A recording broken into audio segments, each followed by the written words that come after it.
ناظرین، آج 9th day ہے اور امریکہ اسرائیل کی جانب سے بہت تباہ کن بمباری جو ہے وہ ایران پر کی جا رہی ہے. ہزاروں بلڈنگ جو ہے وہ ایران میں اٹیک کی گئی ہیں، سویلین انفراسٹرکچر کو نشانہ بنایا جا رہا ہے. 1000 سے زیادہ شہادتیں ایران کا درجہ وہ ہو چکی ہیں. اسی طرح بیروت کے اوپر جو ہے وہ بڑی خوفناک بمباری کی جا رہی ہے. لیکن اس سب کے باوجود، اس سب سفاکیت کے باوجود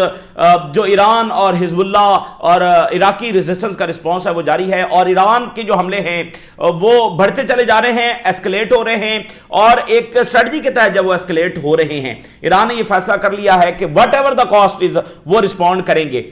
کیونکہ رسپونڈ نہیں کریں گے تو تباہی تو ویسے بھی آنی ہے، جو عراق پر آئی، جو شام پر آئی، جو افغانستان کے اوپر آئی. اگر وہ ڈیمیج ہوں گے تو ہی وہ پیچھے ہٹنے پر جب وہ مجبور ہوں گے. اور ایک بات ہمیشہ ذہن میں رکھی جائے کہ ایران نے حد درجے جو ہے وہ کوشش کی ہے کہ یہ جنگ نہ ہو، مذاکرات کی کوشش کی ہے، ہر انہوں نے حربہ جو آزمایا ہے کہ اس جنگ کو ٹالا جا سکے. لیکن اب ہمیں پتا ہے کہ کس چیز نے اس جنگ کو ٹریگر کیا ہے، جو ان کے ایک کروسیڈ وار اب اس کو وہ کہہ رہے ہیں، ٹھیک ہے نا. تو اس میں پھر کیا جیو پولیٹیکل ریالٹی جب وہ رہ جاتی ہیں، جب انہوں نے ایک فیصلہ کر ہی لیا ہے کہ ہم نے ان کو بس کچلنا ہے، تو اس لیے ایران کے پاس اس کے سوا کوئی آپشن نہیں تھا کہ وہ آل آؤٹ جا کر جب وہ امریکہ اور اسرائیل کو جب رسپونڈ کرے، اور وہ کر رہا ہے. اب ایران پر 2 بڑے حملے ہوئے، ایک تو کل واٹر پلانٹ کے اوپر اٹیک ہوا، اس کے بعد پھر انہوں نے جب وہ آئل ریفائنری جو ایران کے اندر ہے اس کو نشانہ بنایا. بہت خوفناک آگ جب وہ وہاں پر بھڑکی، اور آئل جناب علی تہران کی سڑکوں میں بہ رہا ہے، وہاں پر آگ لگی ہے. بڑے خوفناک جب مناظر ہیں، کیونکہ ٹرمپ نے یہ کہا تھا کہ بہت بڑے حملے جب وہ ایران پر کرنے جا رہے ہیں، تو یہ بڑا حملہ ہے، آئل ریفائنری پر جب اٹیک کیا. تو اب جو ہے وہ ایران نے بالکل اسی انداز کے اندر رسپونڈ کیا. واٹر پلانٹ کا ابھی تک انہوں نے جواب نہیں دیا، لیکن آئل ریفائنری کا انہوں نے جواب دیا ہے. ایران کی جانب سے ہائفا کی جو آئل ریفائنری ہے اس کو نشانہ بنایا گیا ہے، اور پہلی بار ایسا ہوا ہے کہ ایران اور حزب اللہ کی جانب سے ایک ساتھ ہائفا پر اٹیک کیا گیا ہے، اور پیرلل جب وہ عراق کی ریزسٹنس جب وہ اس نے اٹیکس کیے ہیں. اور حزب اللہ کی جانب سے بہت سمجھ لیں کہ اب تک کا سب سے بڑا حملہ حزب اللہ نے کیا ہے. 100 سے زیادہ راکٹس انہوں نے اسرائیل پر داغے ہیں. یہ بہت بڑی ڈسٹرکشن ہے، یعنی حزب اللہ نے بھی سٹیپ اپ کیا ہے. 100 سے زیادہ راکٹس انہوں نے بچھاڑ کر دیا، بارش کر دیا اسرائیل کے اوپر، اور بہت بڑی تباہی اسرائیل میں رپورٹ ہو رہی ہے. چونکہ اسرائیل میں مکمل سینسرشپ ہے، ٹوٹل انفارمیشن کا بلیک آؤٹ ہے، تو وہاں سے جو جرنلسٹ جا رہے ہیں یورپ، یعنی جو یورپ کے تھے وہ واپس جا رہے ہیں، باقی ایشیا کے تھے جو واپس جا رہے ہیں، تو وہ پھر کہانیاں سنا رہے ہیں کہ کیسے جو اسرائیلی بنکرز کے اندر بھی بیٹھے ہوئے ہیں، جو شیلٹرز کے اندر بھی بیٹھے ہوئے ہیں، وہاں پر بھی آ کر میزائل ہٹ کر رہے ہیں، اور وہ وہاں پر بھی محفوظ نہیں ہے. تل اویو بہت میجر ڈسٹرکشن جو وہ فیس کر رہا ہے. تہران جو ہے وہاں پر تو کوئی بھی ویڈیو جا کر بنا سکتا ہے، CNN اور ادھر ادھر یہ سارے پھر رہے ہیں، وہاں پر تو ویڈیوز آ رہی ہیں کہ یہ حملہ ہوا، اتنا نقصان ہو گیا. تل اویو میں ایک مکمل سینسرشپ ہے، اور اسرائیل میں ایک مکمل سینسرشپ ہے. ایون وہ ویسٹرن میڈیا کے نمائندوں کو گرفتار کر رہے ہیں. آپ اندازہ کریں تو ایسی تباہی ہے جس کو وہ جو ہے وہ چھپا رہے ہیں. تو ایران نے کر دیا، پھر حزب اللہ نے ساتھ ہی کیا، پھر حزب اللہ نے ان کی پچھلے 24 گھنٹوں کے اندر کوئی 15 بیسز کے قریب جب اس کو ہٹ کر دیا ہے. اور عراق نے جو بغداد میں ایمبیسی ہے امریکہ کی، یہ سب سے بڑی ایمبیسی، اور اس کو جو ہے وہ انٹیلیجنس کمپلیکس بھی کہا جاتا ہے امریکہ کا یہاں پر اس ریجن میں، سو اس کو ہٹ کیا ہے. کایتوشا جو راکٹس ہیں وہ جا کر ٹکرائے ہیں ایمبیسی کے اندر، اور جو ہیلی پیڈ ہے اس کو جا کر جب وہ راکٹس ٹکرائے. تو یہ امریکہ کے لیے بہت ہی یعنی کہ سنگین صورتحال ہے کہ پورا ریجن ان کے لیے انسیف ہو چکا ہے. اب ان کی ایمبیسیز بھی انڈر اٹیک ہے. اور دیکھیے کہ جب گراؤنڈ ریالٹیز کو سائڈ پر رکھتے ہوئے جادو ٹونے کے اوپر جب جنگ شروع کی جائے گی، آپ نے جو وائٹ ہاؤس کی وہ جو تصویر اور ویڈیو دیکھی ہے وہ حیران کن ہے. ابھی تک دنیا ہلی ہوئی ہے اس کو دیکھ کر، اور اس کے اوپر تبصرے ہو رہے ہیں کہ بھائی یہ کیا ہے. دیکھیں وہ جو کالا جادو کرنے والا اور پورا ٹولہ، بھائی اس طرح کے بنگالی بابا تو ہمارے ہاں ہر گلی کے اندر بیٹھے ہوئے ہیں. اگر اس طرح سے جنگیں جیتی جا سکتی ہوتی تو آج بر صغیر کے جو سارے ملک ہیں یہ دنیا کی سب سے بڑی پارز ہوتے، کیونکہ ان کے ہر گلی میں ایک بنگالی بابا جب بیٹھا ہوا ہے. تو وائٹ ہاؤس اگر یہ منٹیلٹی ہے اس کی، تو پھر تو آپ چھوڑ دینا کہ اب یہ معاملات کس طرف جائیں گے. تو اسی لیے آپ دیکھ رہے ہیں کہ جو نتائج نکل رہے ہیں امریکہ کے لیے وہ بالکل بتاتے ہیں کہ انہوں نے کوئی تیاری نہیں کی ہے، انہوں نے بس اسی بلیف کے تحت اور اسی زانس ٹولہ کے تحت جا کر یہ جنگ جو چھیڑ دی. اچھا، تو اب ایک اور ایران کام کر رہا ہے، وہ یہ ہے کہ جو امریکن آئل کمپنیز ہیں جو کہ عراق سے آئل نکال رہی ہیں بش دور سے، اور پھر مڈل ایسٹ کے لیے تمام جو وہ لاجسٹک فراہم کرتی ہیں، یہ ایک ہی دو سب سے بڑی کمپنیز امریکہ کی جو عراق سے آئل نکال رہی ہیں، اور پورے مڈل ایسٹ میں جو امریکہ کا آئل ایکسٹریکشن ہے اس میں وہ لاجسٹک فراہم کرتی ہیں، اس کو ایران کی جانب سے پہلی بار ہٹ کیا گیا، اور ان کو ہٹ کرنا یہ بہت ہی غیر معمولی بات ہے، مطلب پہلی بار جب سے وہ آئی ہیں، بش دور سے یہ آئی ہیں، تو ان کو پہلی بار جب ہٹ کیا گیا ہے، یہ چائنا اور رشیا کی پن پوائنٹ انٹیلیجنس کے بغیر ہو نہیں سکتا ہے، تو ان کے انفراسٹرکچر کو بڑا یعنی پن پوائنٹ کر کے ان کے ساتھ جو اٹیچ جو آئل انفراسٹرکچر ہے اس کو نشانہ نہیں بنایا گیا، ان کمپنیز کو اسپیسیفکلی جب نشانہ بنایا گیا تو ان کی جو ایویکویشن ہے وہ بھی شروع ہو گئی ہے، تو ادھر ایمبیسیز انڈر اٹیک ہیں، ادھر یہ کمپنی جو ہے ان کا انخلا شروع ہو گیا ہے، تو یہ بہت زیادہ یعنی کہ امریکہ نے اپنے آپ کے لیے اس ریجن کو انسیف بنا دیا ہے، اور جو پہلے وہ یہاں سے فائدہ لے رہے تھے وہ بھی اب آن سٹیک آ گیا ہے۔ اچھا، اسی کے ساتھ جو امریکی انٹیلیجنس ایجنسیز ہیں جن کی خبریں پچھلے 24 گھنٹوں سے چل رہی ہیں کہ ایران میں رجیم چینج نہیں ہو سکتا، ایران کو ڈسمنٹل نہیں کیا جا سکتا، جو مرضی بمباری کر لو، کردوں کو داخل کر لو، ایران جو ہے وہ شکست کھانے والا نہیں ہے، یہ امریکی انٹیلیجنس کی رپورٹ چل رہی ہیں، Washington Post, Wall Street Journal and all that, تو اسرائیلی میڈیا بھی ان کو کوٹ کر کے جب چھاپ رہا ہے، تو اب نتن یاہو کے لیے بڑی پریشانی ہے، کیونکہ اصل میں تو یہ نتن یاہو جنگ میں لے کر آیا ہے، تو اب وہ سٹیٹمنٹ جاری کر رہا ہے کہ نہیں، ہمارے پاس بہت سرپرائزز ہیں ایران کے لیے، آگے آنے والے دنوں کے لیے ہم سرپرائز دیں گے ایرانی گورنمنٹ کو، اور ایران کی گورنمنٹ جب کولیپس ہو جائے گی، ہمارے پاس ایسے بہت سے سرپرائزز ہیں، ہمارے پاس بہت سے نئے پلانز ہیں جو ہم ایران کے اوپر امپلیمنٹ کرنے جا رہے ہیں، اس جنگ کی وجہ سے جہاں پر اور بہت سارے کرائسز ہیں، کرائسز در کرائسز ہیں، اسی درمیان ایک کرائسس یہ بھی پیدا ہو رہا ہے کہ امریکہ کے اپنے اتحادیوں کے ساتھ جو تعلقات ہیں وہ خراب سے خراب اور بد سے بدتر ہوتے چلے جا رہے ہیں، ٹرسٹ جو ہے وہ ختم ہو رہا ہے، اب امریکہ اور برطانیہ کے درمیان جو ہے وہ خراب ہو رہے ہیں، معاملات خراب ہو رہے ہیں۔ ٹرمپ نے بڑا سخت ٹویٹ کیا برطانیہ کے حوالے سے اور کہا کہ یہ ابھی برطانیہ کے جو پرائم منسٹر ہے یہ ہماری جنگ میں مدد کرنا چاہتا ہے، اور یہ اپنے ایئر کرافٹ کیریئر جو وہ بھیج رہا ہے۔ ٹرمپ نے کہا مجھے کوئی ضرورت نہیں ہے اس کے ایئر کرافٹ کیریئر کی، اور یہ ونس ہمارا یہ سب سے بڑا اتحادی ہوا کرتا تھا برطانیہ، لیکن اب نہیں ہے، اور یہ ہمیں اب ایئر کرافٹ کیریئر بھیجنا چاہتا ہے، ہمیں اس کی کوئی ضرورت نہیں ہے، اور ہم تو پہلے ہی جنگ جیت چکے ہیں اور ہمیں کوئی ضرورت نہیں ہے اس کے ایئر کرافٹ کیریئر کی، لیکن ایک بات ہے کہ ہم کبھی بھولیں گے نہیں، یہ جناب وہ برطانیہ کو اس انداز کے اندر ٹریٹ کر رہا ہے۔ اور بھائی اگر برطانیہ کے ساتھ تعلقات خراب ہوئے ہیں تو اس کے ذمہ دار ٹرمپ ہے، امریکہ اور برطانیہ نے جو دنیا کو دیا ہے وہ تو چھوڑ دینا، پچھلی صدی میں جو کچھ پچھلی صدی میں جو برطانیہ دنیا کے ساتھ ہیومینٹی کے ساتھ اکراس دا گلوب کر رہا تھا وہ بھی سب کو پتا ہے، اور جو امریکہ پچھلی سینچری سے لے کر آج تک کر رہا ہے وہ بھی ہمیں پتا ہے، تو ان دونوں کے الائنس نے جو دنیا کو دیا ہے وہ ایک تاریخ ہے، لیکن اب یہ جو آپس میں ان کے تعلقات ٹوٹ رہے ہیں اور خراب ہو رہے ہیں فی الحال، تو اس کا ذمہ دار تو امریکہ برطانیہ تو نہیں ہے، برطانیہ تو اچھے تعلقات چاہتا ہے، لیکن ٹرمپ کبھی ٹیرف لگا رہا ہے، کبھی اس کو کسی اور بات پر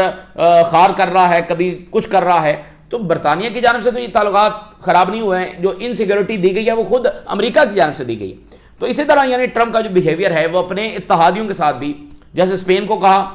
تجارت بند کر دیں گے، تو یہاں پر ایک بات ضرور نوٹ کرنے والی ہے کہ پاکستان، گلف، ٹرکی، یہ سارے ممالک جو ہیں ان پر ایک شدید دباؤ آ سکتا ہے، ایک ایسا سینیریو پیدا ہو سکتا ہے کہ ان پر شدید دباؤ آئے۔ یہ جو ٹرمپ بار بار پاکستان کی تعریف کر رہا تھا، ہم بار بار یہ بتاتے رہے کہ اس تعریف سے ڈرنا چاہیے، اس تعریف پر خوش نہیں ہونا چاہیے، اس تعریف سے جو ہے ڈرنا چاہیے۔ اگر یہ جنگ آگے بڑھ رہی ہے اور امریکہ کو اس کے اہداف جب وہ اچیو نہیں ہو رہے ہیں، تو ٹرمپ اور امریکہ جو ہے وہ فرسٹریٹ ہو کر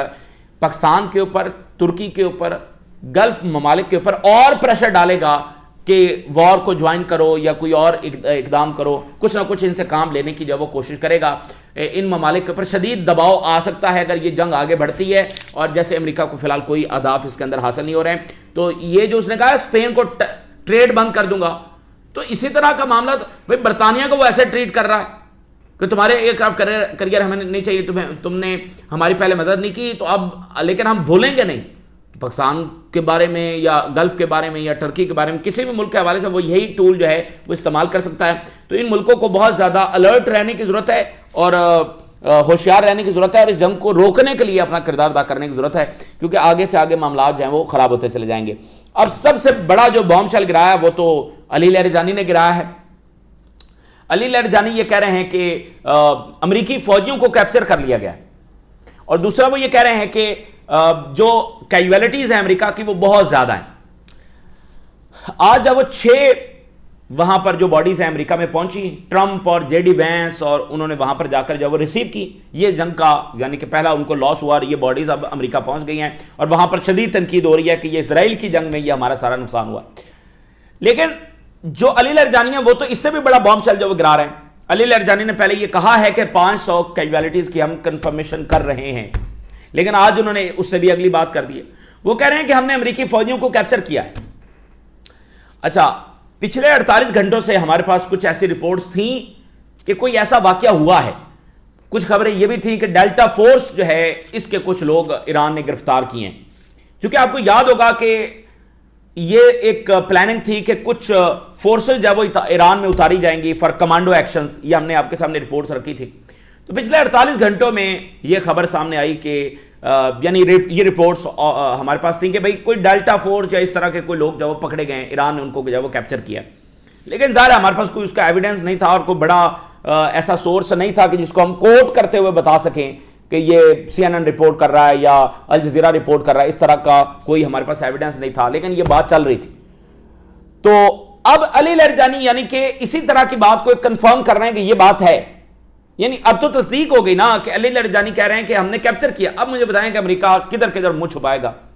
اور علی لرجانی یہ کہہ رہے ہیں کہ جو کیجویلٹیز ہیں یہ زیادہ دیر چھپا نہیں سکیں گے، ان کے نمبرز بہت زیادہ ہیں، اور یہ ایسا کریں گے کہ کوئی حادثے کا نام دے کر پھر کیجویلٹیز باہر لے کر آئیں گے، کیونکہ اگر یہ ابھی بتا دیں تو کتنی زیادہ ہزیمت جو ان کی ہوگی۔ اور کچھ اور باتیں ان کی بہت امپورٹنٹ ہیں، انہوں نے کہا جو بیسز پر جو حملے ہیں یہ ہماری فکس پالیسی ہے، اور یہ حملے جب جاری رہیں گے۔ تو بڑی امپورٹنٹ ان کی باتیں ہیں۔ Some American soldiers have been captured, اور وہ یہ کہہ رہے ہیں کہ ان کے صرف 5 سے 6 جب وہ مارے گئے ہیں، اور وہ جھوٹ بول رہے ہیں، ان کے اس سے زیادہ جب وہ مارے گئے ہیں، اور پھر آگے چل کر یہ کسی بھی جواز میں کہ یہ کوئی ایکسیڈنٹ ہوا ہے، یعنی کسی حادثے کا نام دے کر جہاز ڈوب گیا یا فلانا ہو گیا، جہاز کریش ہو گیا، کسی حادثے کا پریٹیکس دے کر یہ اپنی کیجویلٹیز کے اصل نمبر جب وہ سامنے لے کر آئیں گے۔ ظاہر یہ زیادہ دیر تو چھپا نہیں سکتے، اور امریکہ کی تاریخ رہی ہے کہ یہ چھپاتا رہتا ہے، مطلب بعد میں بتانا پڑتا ہے۔ لیکن مثال کے طور پہ ورلڈ وار 2 کے اندر کیا ہوا تھا؟ ورلڈ وار 2 میں جب ان کی فوج اتری ہے ہٹلر کی فوج کے سامنے، تو پہلے 1-2 گھنٹوں کے اندر ان کے 25,000 سولجر جب اس میں جانوں سے چلے گئے تھے، پہلے 1-2 گھنٹوں کے اندر، لیکن انہوں نے کبھی اس کو جب وہ مانا نہیں ہے۔ اور یہ پھر بعد میں انہوں نے اس طرح سے ہسٹری لکھی ہے کہ ہم نے وہاں پر گئے اور ہم نے لاکھوں ہٹلر کی فوج جب اس کو نشانہ بنایا، اور پھر بعد میں ہماری یہ بھی اتنی کیجویلٹیز ہوئیں، تو یہ اس طرح کا معاملہ ہے۔ تو یعنی کہ یہ پہلے بتائیں گے، مطلب جس طرح یہ ایران پر حملے کر رہے ہیں ان کی کیجویلٹیز بڑھتی چلی جائیں گی، تو ادھر اپنا کوئی حادثہ بنا کر پھر کہیں گے کہ نہیں ہمارا بھی اتنا نقصان ہو گیا، یہ علی لرجانی کہہ رہے ہیں۔ اب اس کو رشین میڈیا کوٹ کر رہا، Sputnik, A number of American soldiers have been taken prisoner۔ یہ اتنی بڑی ان کو ہزیمت ہوگی کہ آپ اندازہ نہیں لگا سکتے، جنگی قیدی امریکی فوجیوں کو بنا لیا گیا ہے۔ ایک بات بڑی امپورٹنٹ ہے، سننے والی ہے۔ علی لرجانی یہ کہہ رہے ہیں کہ ہمارے لیڈر کو، سپریم لیڈر کو جو نشانہ بنایا گیا ہے،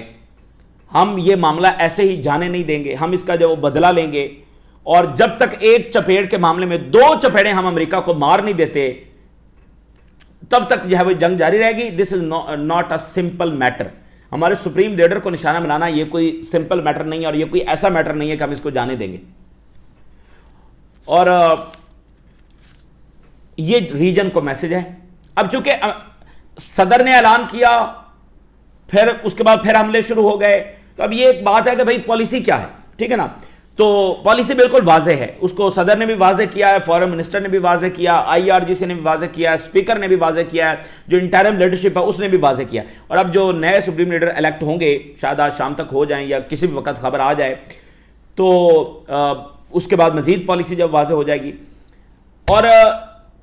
جو سپریم لیڈر ہیں نئے ان کو بھی نشانہ بنانے کی امریکہ جو کوشش کرے گا۔ تو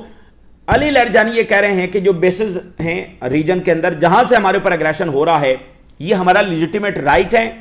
یہ تبدیل نہیں ہوگا، یہ ہماری فکس پالیسی ہے۔ یہ بہت امپورٹنٹ بات ہے، وہ کہہ رہے ہیں یہ فکس پالیسی ہے، اس میں کوئی تبدیلی نہیں آئے گی۔ تو یا تو ریجن کے جو کنٹریز ہیں وہ پریونٹ کریں امریکہ کو ہمارے پر حملہ لانچ کرنے سے، یا پھر ہم خود پریونٹ کریں گے بائی فورس۔ امریکہ کا جو کلیم ہے یہ بہت ہی تھوڑا ہے، despite their futile efforts the truth is not something they can hide for too long. یہ زیادہ دیر تک سچ کو جو ہے وہ چھپا نہیں سکیں گے۔ امریکہ ہمیں جانتا نہیں ہے، اس نے سمجھا کہ ہم وینزویلا ہیں، لیکن یہ ریجن اور ایران یہ وینزویلا نہیں ہے۔ تو وینزویلا میں تو جا کر انہوں نے صدر اٹھا لیا تھا، ایران کہہ رہا ہے ہم نے ان کے بندے پکڑ لیے ہیں، ان کے فوجی جب وہ کیپچر کر لیے ہیں۔ اور علی لرجانی نے کہا آلریڈی امریکہ کا جو لاس ہے وہ ٹریلینز آف ڈالرز کی صورت میں پہنچ چکا ہے، سٹاک مارکیٹ جس طرح سے کریش کی ہے، اور یہ جو اکنامک کرائسس جو ہے یہ بڑھتا چلا جائے گا، اور ٹرمپ نے یہ جو گیمبل کھیلا ہے اس کی کاسٹ جو وہ بڑھتی چلی جائے گی۔ تو یہ علی لرجانی کا میسج، اور تمام تمام ڈائمینشن کے اندر ان کا میسج ہے کہ یہ نقصان کیا ہے، ہماری یہ پالیسی ہے، آگے کیا ہوگا، یہ تمام چیزیں۔ ایران کی جانب سے نئی ویو جب وہ فائر کی گئی، حائفہ آئل ریفائنری کو بھی نشانہ بنایا گیا، اور بہت سارے ٹارگیٹ سیٹ کیے گئے، حزب اللہ نے پھر ساتھ ہی نشانہ بنایا، بہت بڑے تعداد کے اندر راکٹس میزائل انہوں نے فائر کیے، کوئی 1 درجن سے زیادہ بیسز کو انہوں نے ہٹ کیا، اور اسرائیل بالکل دھماکوں سے گونج رہا ہے اور بالکل انفارمیشن کا بلیک آؤٹ ہے۔ لیکن یہ جنگ جب وہ آپ دیکھ رہے ہیں اب آئل ریفائنریز تک پہنچ گئی ہے، واٹر پلانٹس تک پہنچ گئی ہے، تو اگلے 24 گھنٹوں میں شاید ہم اس سے بھی زیادہ خوفناک سطح پر کھڑے ہوں گے۔ ڈرونز اور میزائل فائر کیے گئے ہیں، اور اسرائیل اور امریکہ کی جو سائٹس ہیں ان کو نشانہ بنایا گیا ہے۔ اور جو 5th فلیٹ ہے، ایک بڑا عام واقعہ ہوا ہے بحرین کے اندر، یعنی فوٹیج سامنے آ رہی ہے، رشین میڈیا نے بھی اس کو چلایا ہے کہ بحرین کی جو بیس ہے، جو 5th فلیٹ جو پورٹ ہے، وہاں سے ایئر ڈیفنس فائر ہو رہا ہے، ایئر ڈیفنس میزائل فائر کر رہا ہے، ود ان 20-30 سیکنڈ وہیں پر ایرانی میزائل آ کر گر رہا ہے اور اس ایئر ڈیفنس کو تباہ کر رہا ہے۔ یہ بہت امپورٹنٹ بات ہے، یہ ایران کر ہی نہیں سکتا رشیا اور چائنا کی مرضی کے بغیر، کہ جہاں سے ایئر ڈیفنس فائر ہو رہا ہے وہیں پر ایرانی میزائل آ کر گر رہے ہیں، پن پوائنٹ اس لوکیشن پر، اور اس کو تباہ کر رہے ہیں۔ جہاں پر ان کے لانچرز پڑے ہوئے امریکہ اور اسرائیل کے، وہاں پر آ کر ایرانی میزائل گر رہے ہیں اتنی پریسیژن کے ساتھ، اور ود ان سیکنڈ آ کر گر رہے ہیں۔ تو ملٹی ڈائمینشن جو اسٹریٹجک آپریشن ہے یہ ایران کی جانب سے کیا گیا ہے۔ خیبر شکن جو میزلز ہیں یہ ایران کی جانب سے استعمال کیے گئے ہیں، حائفہ جو ان کی ریفائنری ہے، خیبر شکن میزائل انہوں نے استعمال کیے ہیں، اور اس کو ایروسپیس جو یونٹ ہے، ایروسپیس فورس ہے جو ایران کی، اس نے اس آپریشن کو لیڈ کیا ہے۔ یہ جو خیبر شکن میزل ہے اس کی جو گائیڈنس ہے یہ کی جا سکتی ہے ڈیورنگ دا فلائٹ پاتھ بھی، انٹل یہ جا کر ٹکرائے، اس کی گائیڈنس جو ہے وہ جیسے جہاز آ رہا ہے نا تو اس کو آپ ادھر لے جائیں ادھر لے جائیں، تو یہ بھی ایک ایسا میزائل ہے جس کی گائیڈنس، جس کا ٹھکانہ، جس کا نشانہ، یہ آپ ڈیورنگ دا فلائٹ پاتھ بھی اس کو جب وہ مینیج کر سکتے ہیں۔ تو بڑی کامیابی کے ساتھ جا کر نشانہ بنایا ہے، اور وہ کہہ رہے ہیں کہ جہاں پر امریکی ملٹری پرسنلز موجود تھے اس ایریا کو ہم نے ہٹ کیا، خاص طور پر بحرین کے اندر جو امریکی ملٹری پرسنل موجود تھی وہاں پر ہم نے جا کر ہٹ کیا، اور بڑی امپورٹنٹ بات ہے اسی کے قریب جو وہ وارنر بردرز کی بلڈنگ تھی جہاں پر امریکی فوجی موجود تھے، تو یہاں پر ہم نے اٹیک کیا۔ اب یہ وارنر بردرز کون ہے؟ جو ہالی ووڈ کے 5 بڑے اسٹوڈیوز ہیں ان میں سے ایک وارنر بردرز ہے، تو یہ اس کا بلڈنگ اور اس کے ساتھ امریکی فوجی وہاں پر جو اٹیک ہوا ہے۔ تو کتنا نقصان ہے، امریکہ نے مطلب اتنا سینسٹیو اس کا انفراسٹرکچر ہے اور اس کی کمپنیز اور وہ سارا انڈر اٹیک ہے۔ تو targeting U S sites at sea land, ہر جگہ پر جب وہ حملے ہو رہے ہیں، جو ہے وہ ڈرونز فائر کیے گئے ہیں، اور جو in addition to the U S military support warehouse in Bandar Salman, جو ان کے ویئر ہاؤسز ہیں ان کو جا کر جب نشانہ بنایا گیا ہے، اور Israelis attempting to use residents in northern and central areas as military کے لیے ہیومن شیلڈ کے طور پر استعمال کر رہا ہے، ہم اس کو بھی پن پوائنٹ کر کے جو نشانہ بنا رہے ہیں۔ نارتھ اور سینٹر میں جو اسرائیلی انسٹالمنٹس ہیں وہ بالکل انہوں نے گنجان آباد ایریاز میں ہیں، تو وہ ہیومن شیلڈ کے طور پر اس کو استعمال کر رہے ہیں، لیکن ہم پھر بھی پن پوائنٹ جا کر جب اس کو نشانہ بنا رہے ہیں۔ تو اسی درمیان جو ہے وہ ہائی پرسیژن اور پلاننگ کے ساتھ وہ کہہ رہے ہیں ہمارے تمام حملے جب وہ جاری ہیں، اور تمام بیسز ایک بار پھر جب وہ انڈر اٹیک آئی ہیں، اور 17 جو نیول ویسلز ہیں وہ کہہ رہے ہیں کہ ہم نے ان کو ہٹ کیا ہے، 17 نیول ویسل جب وہ ڈسٹرائے کی جا چکی ہیں، اور شیخ عیسیٰ ایئر بیس ہے یہاں پر ہیوی اور ریپیٹڈ میسلز اور ڈرون بمبارڈمنٹ جب وہ کی گئی ہے. گورنمنٹ اینڈ ملٹری سینٹرز اسرائیل کے اندر ہٹ ہوئے. گورنمنٹ کیونکہ وہ ادھر نشانہ بنا رہے ہیں, یہ ادھر نشانہ بنا رہے ہیں, اور منسٹری آف وار جب وہ ہٹ ہوئی ہے, اور بین گورین ایئرپورٹ ہٹ ہوا ہے, اور ہائفا اور اس کے ساتھ لنک جو انڈسٹریل کمپلیکس ہے یہ, اشدود کی جو بندرگاہ, تمام بندرگاہیں جو اس وقت انڈر اٹیک ہیں. اچھا, ساتھ ہی حزب اللہ کے جو حملے ہیں وہ بھی ساتھ ساتھ ہو رہے ہیں. حزب اللہ نے لانچ کیے ہیں راکٹس اور ڈرونز ٹورڈز ہائفا اور اسرائیلی بیسز. درجنوں بیسز اور ہائفا یہ سب انڈر اٹیک ہے. ہائفا پر ایران اور حزب اللہ کا ایک ساتھ جب اٹیک ہوا ہے تو ان کی بڑی امپورٹنٹ بیسز ہے. مثال کے طور پہ تل ہشمور بیس ہے جہاں پر اسرائیلی آرمی چیف کا بھی آفس ہے, تو اس کو بھی حزب اللہ کی جانب سے نشانہ بنایا گیا ہے. تو ہائی ویلیو ٹارگٹس ہیں وہ اس کو حزب اللہ ہٹ کر رہی ہے. دھماکے کنٹینیوسلی جب وہ سنے جا رہے ہیں, لارج راکٹ سالوو جب فائر کیے جا رہے ہیں. ہائفا کی طرف 40 راکٹس حزب اللہ نے فائر کیے. دیکھیں ایران نے تو یہاں پر 6 میزائل بھیجنے ہیں یا 4 بھیجنے ہیں یا 10 بھیجنے ہیں. حزب اللہ کی جنگ بالکل ڈیفرنٹ ہے. وہ وہاں سے اب وہ سلسلہ انہوں نے شروع کر دیا کہ جس میں سینکڑوں راکٹس آ رہے ہیں. یہ بالکل ایک جنگ کو وہ الگ سطح کے اوپر لے گئے کیونکہ ایران سینکڑوں نہیں فائر کر سکتا یہاں سے راکٹس. تو حزب اللہ چونکہ بارڈر کے اوپر بیٹھی ہوئی ہے اور وہ کلیم کرتے ہیں کہ ان کے پاس 30,000 راکٹس میزائل اور ڈرونز ہیں, تو اب انہوں نے سلسلہ شروع کر دیا سینکڑوں والا. تو اب اسرائیل کا کیا ہوگا؟ تو اس کے علاوہ کرایوت جو یہ بڑا ان کا حساس ایریا ہے, یہاں پر جو اٹیک ہوا ہے, نہاریا کے اندر اٹیک ہوا, سویم آف ڈرونز ہے وہ ایران کی حزب اللہ کی جانب سے فائر کیے گئے. مگر بچھاڑ ہے راکٹس کی, بچھاڑ ہے ڈرونز کی. کریات شمونہ جب وہ ہٹ ہوا ہے, اور بہت زیادہ بیسز, 1 درجن سے زیادہ بیسز. آئرن ڈوم ریڈار جو بیس ہے اس کو جو ہٹ کیا گیا ہے یہ بھی ہائفا کے اندر ہے, اور اسپیشلائزڈ میزل جب اس کے اندر استعمال کیے گئے ہیں. اور یہ جو تل ہشمور بیس ہے یہ 120 کلومیٹر دور ہے لیبنیز بارڈر سے. یعنی یہ آپ کو بتائے گا کہ حزب اللہ کتنا ڈیپ انسائڈ جا چکی ہے. 120 کلومیٹر دور ہے لیبنیز بارڈر سے. اس بیس کو بھی حزب اللہ نے نشانہ بنایا ہے. اس کے علاوہ جو ان کا ملٹری انڈسٹریل کمپنیز ہیں ان کو نشانہ بنایا جا رہا ہے. اور حزب اللہ یہ کلیم کر رہی ہے کہ اس میں ہمارے حملوں میں اسرائیلی فوجی جب وہ مارے گئے ہیں اور زخمی ہوئے ہیں. اس کے علاوہ جو گراؤنڈ اٹیک اسرائیل کر رہا ہے اس کو بھی کنفرنٹ کیا جا رہا ہے. ڈفرینٹ ایریاز میں وہ بتا رہے ہیں کہ ہم نے کس طرح سے کنفرنٹ کیا ہے. ہنین گیٹ کے اوپر, مرکبہ کا جو ٹاؤن ہے وہاں پر, اور ڈفرینٹ گیدرنگز کو جب وہ نشانہ بنایا ہے. یعنی یہ پراپر وار ہے جیسے 2024 میں ہم نے حزب اللہ کی وار دیکھی تھی, اور وہ اتنی ڈیولپمنٹس تھی کہ ہم صرف حزب اللہ کی جنگ کو ہی رپورٹ کر رہے تھے. تو یہ جنگ بھی ویسے ہی ہے, حزب اللہ وہی جنگ اس نے دوبارہ شروع کر دی ہے. اتنی ڈیولپمنٹس ہیں کہ ہم صرف حزب اللہ کی جنگ کو ہی بیان کرتے رہیں تو وہ کافی ٹائم ہوگا. تو اس کے علاوہ بغداد میں ایمبیسی جب وہ ہٹ ہوئی ہے, راکٹ سے hit helipad inside US embassy compound in Baghdad. تو اس سے بڑی یعنی کہ ہزیمت ان کے لیے ہو نہیں سکتی ہے. یہ اس وقت کی تازہ ترین ڈیولپمنٹس ہیں جو آپ کے ساتھ شیئر کیا. آپ نے رائے ضرور آگاہ کریں. اجازت دیجیے. اللہ حافظ.